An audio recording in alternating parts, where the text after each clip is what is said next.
ফুচকা, ভেলপুরি এগুলো আবার এক প্লেট খেলে মন ভরে নাকি? তো অনেক দিন ধরেই ভেলপুরি খেতে ইচ্ছা করছিল, কিন্তু বাইরে যাওয়ার আলসেমির কারণে ভেলপুরি খাওয়া হয়ে উঠছিল না।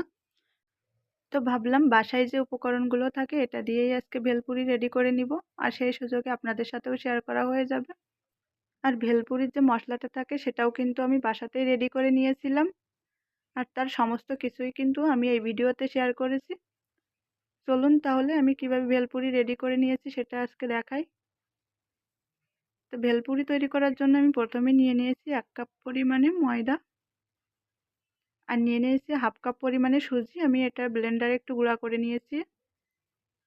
আর দিয়ে দিচ্ছি খুবই সামান্য পরিমাণে একটু লবণ। এখন হাত দিয়ে একটু মিশিয়ে নিলাম, আর এখন অল্প অল্প করে একটু সাদা তেল দিয়ে হাত দিয়ে ঘষে ঘষে একটু মেখে নিব। আর এখন নর্মাল তাপমাত্রার জল দিয়ে অল্প অল্প করে জল দিব আর মেখে নিব, একবারে অল্প বেশি জল দিবেন না। আর এই দেখতে পাচ্ছেন এরকম কিন্তু একটু শক্ত ডো তৈরি করে নিতে হবে। এখন এটা এক সাইডে রেখে দিব। আর ভেলপুরির জন্য আমরা একটা মশলা রেডি করে নিব। তার জন্য দিয়ে দিলাম 1 টেবিল চামচ পরিমাণে ধনিয়া, দিয়ে দিলাম 1 টেবিল চামচ পরিমাণে জিরা, দিয়ে দিলাম 1 চা চামচ পরিমাণে পাঁচফোড়ন, আর 1 চা চামচ পরিমাণে গোলমরিচ, আর 5 থেকে 6টা শুকনা মরিচ। আর এখন দিয়ে দিচ্ছি 1 চা চামচ পরিমাণে লবঙ্গ। এখন চুলার আঁচ একেবারে লোতে রেখে এগুলো একটু হালকা করে একটু ভেজে নিব।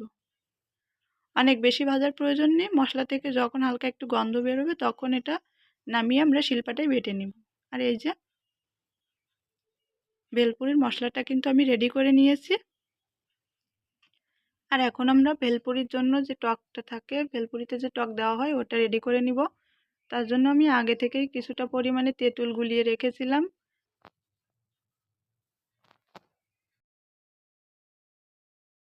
আর এখন দিয়ে দিচ্ছি 1 চা চামচ পরিমাণে চিলি ফ্লেক্স, 1 চা চামচ পরিমাণে চিনি,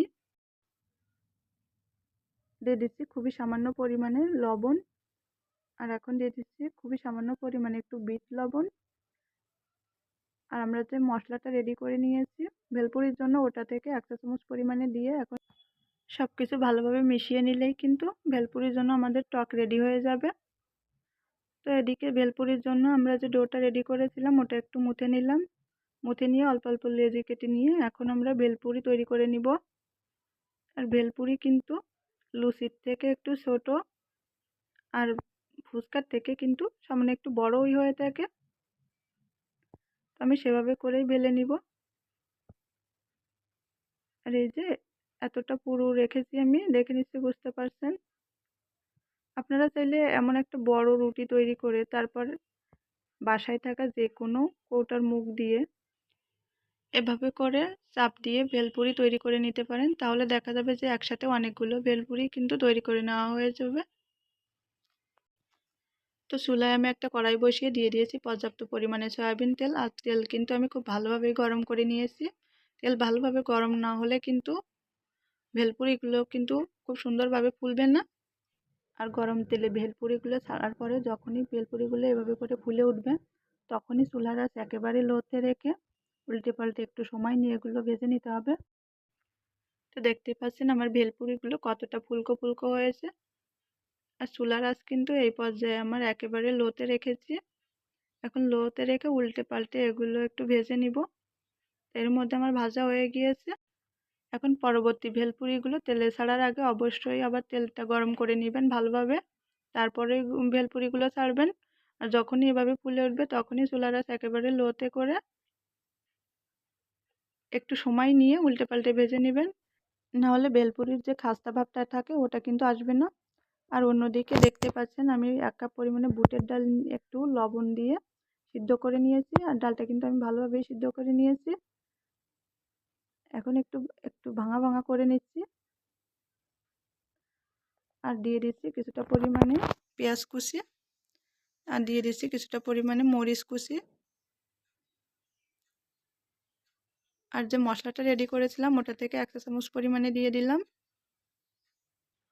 এখন সব কিছু একটু ভালোভাবে মিশিয়ে নিব। আর আমাদের ভেলপুরিগুলো কতটা খাস্তা হয়েছে এটা দেখে নিশ্চয়ই বুঝতে পারছেন। এখন যে ডাল আমরা সিদ্ধ করে রেখেছি ওটা থেকে কিছুটা পরিমাণে দিয়ে দিলাম প্রথমেই, আর দিয়ে দিচ্ছি কিছুটা পরিমাণে টক,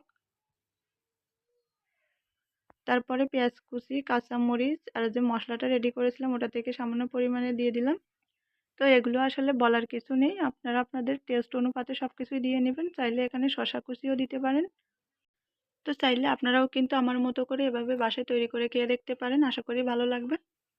আজকের মতো এখানেই বিদায় নিচ্ছি, দেখা হবে অন্য কোনো ভিডিওতে। ততক্ষণ পর্যন্ত সবাই ভালো থাকুন, সুস্থ থাকুন, ধন্যবাদ।